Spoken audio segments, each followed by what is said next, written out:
Welcome sa Dries TV. Kung interesado ka sa ganitong news, huwag kalimutang isubscribe ang ating YouTube channel. Maraming salamat! Welcome back again sa ating YouTube channel mga kakimpaw, and sa update natin ito ang pag-uusapan natin ay tungkol sa mga importanteng kaganapan kina Kim and syempre kay Paolo Avellino.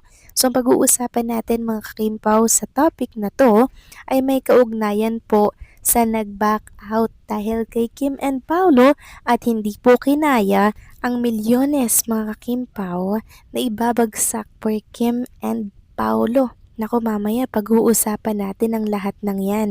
Pero bago po ang lahat, maraming salamat sa inyong patuloy na pagsuporta at pagsubaybay sa mga daily update natin. Kaya naman bilang pasasalamat, narito po ang isang napili kong komento patungkol ito sa naging previous update. Mula ito kay Ginang Leoncia Talian. Sabi niya dito, kung sa bagay, Kim will be a great loss to Paolo in case Paolo will leave Kim. I wonder if he could still find one like Kim. Millions love her. I don't need to tell why. It seems Gerald is not losing hope. It seems he is not giving up on Kim yet. As a man, he knows how Paolo is. Maraming salamat po sa inyong komento. Ginang Leoncia Talian. So, si Paolo po mga kakimpaw ay talagang hindi po kawalan Fortunita Princess. Kasi wala na po siyang makikitang ganyan kabait, kaalaga, kaasikaso, at kaloyal. Perfect si Chinita Princess mga kakimpaw. Wala na pong hahanapin pang iba. Yun nga lang, pag itong si Chinita Princess, iniwanan at sinayang mga kakimpaw, yun ang pagsisisihan po nila habang buhay. Dahil si Kim Chu, sobrang perfect na po nitong babaeng to eh. Kaso nyo nga, sinasayang ng mga nagiging karelasyon. Pero sana this time, for the third mga kakimpaw, sana hindi na po masayang yung pagmamahal ni Chinita Princess kay Paulo or sa lalaking mamahalin niya po mga kakimpaw.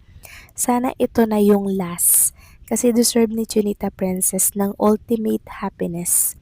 Yun na lang po yung kulang sa kanyang buhay. Yung seryosong kapartner na hindi po siya iiwanan, hindi po siya lolokohin, at mamahalin siya ng higit pa sa buhay niya. 'Di ba mga kakimpaw? Yun yung gusto po natin. Kaya ipag-pray natin mga kakimpaw na sana po ay mas tatagan pa ni Kim and Paolo ang kanilang relationship. So maraming salamat sa inyong komento, Ginang Leoncia Talian. God bless po and mabuhay kayo. So eto na nga, pag-usapan na natin ang mga balita po na nakalap natin sa update na to. At unahin na nga nating pag-usapan ang tungkol dito sa lumabas na write-ups for Kim Chu at sa ex niya pong si Gerald Anderson. Ayon nga dito sa article, papato kaya kung muling magsasama sa isang proyekto sina Gerald Anderson at Kim Chu. Marami ang na-excite matapos mabanggit ni Gerald na isa sa mga nais niyang makaremake ay ang seryeng ginawa nila noon ni Kim na naging paborito ng maraming manonood.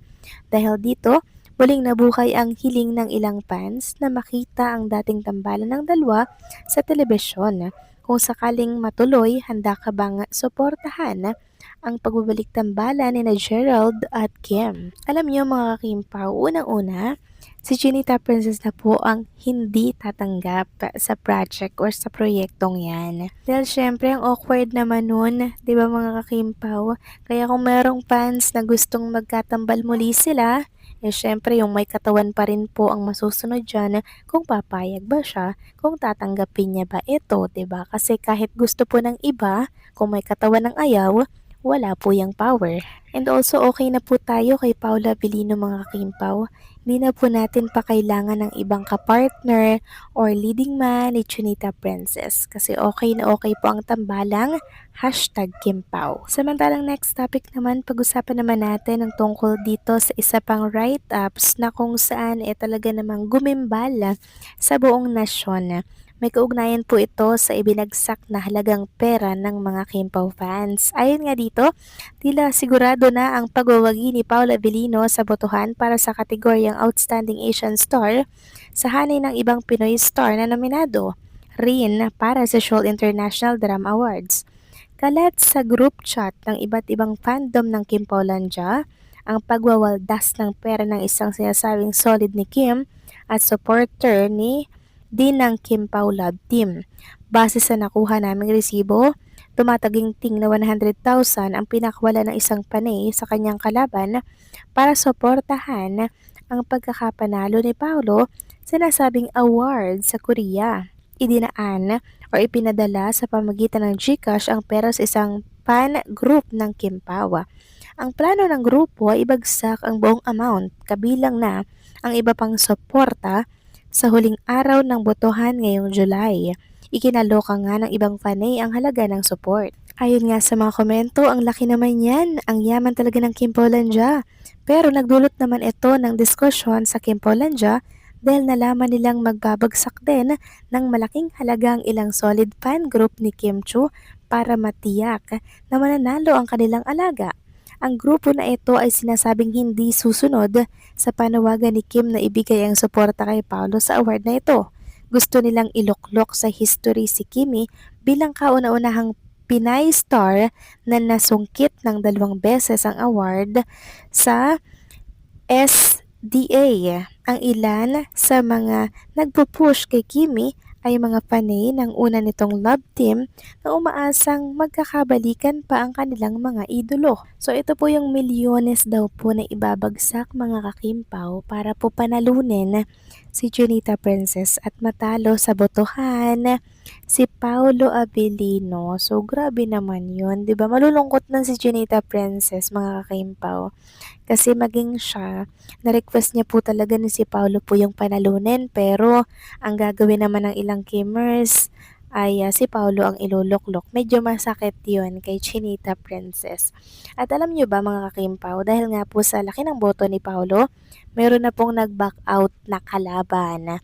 Yes, mga kakimpaw, ayon nga po sa isang kalaban, ito po ay mga supporters ni Piang.